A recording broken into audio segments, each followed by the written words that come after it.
the way that our society expects, men, or if you're a woman out there, expects, the societal roles of a woman, what what what they expect from us, right? And because I am the man of the house, I believe that it is uh my solemn duty to be able to financially provide for my family, be able to pick up slack where maybe my wife for whatever reason has a particular hard month. I mean, she is a teacher, so if there's days past a certain amount that she misses work, she does not get paid. And this is for anybody out there. Like, you don't go to work, you don't clock the hours, you don't get paid, right? So allowing her to be able to have those moments of like, hey, I'm sick today and I can't go to work. Like, I have to be able to make up for that. And I think that can put a lot of pressure on you to feel like kind of lost in your own journey, because maybe you think that you're doing it for other people other than yourself. And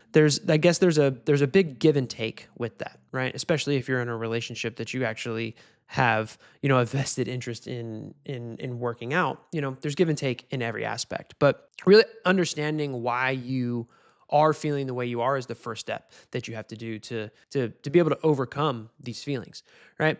And the second biggest part is really how we manage those emotions and those feelings, right? Because I think it's very easy for us to, it's very easy for us to fall in pits of sadness or frustration or confusion, right? But it's how do we navigate those waters that really make us who we are and really make those like triumphant stories happen?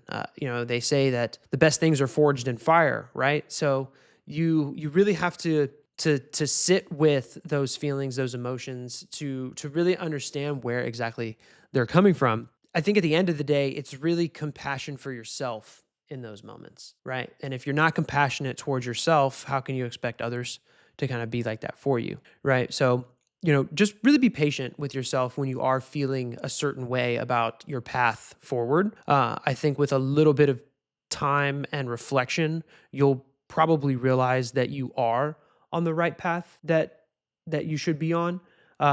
Now, there's many exceptions to this, right? If you've been in these pits of despair for prolonged periods of time, there may be a different route there that you need to actually have looked at. And that just means that you might have to, console with somebody, right? Really reach out to people that are in your, circles. And if you don't have circles out there, there are people out there that will listen to you, right? Like, for instance, my wife and my kids, they go to therapy a couple of times every month. I'm not a particular person that does go to therapy. I have been actually thinking about it.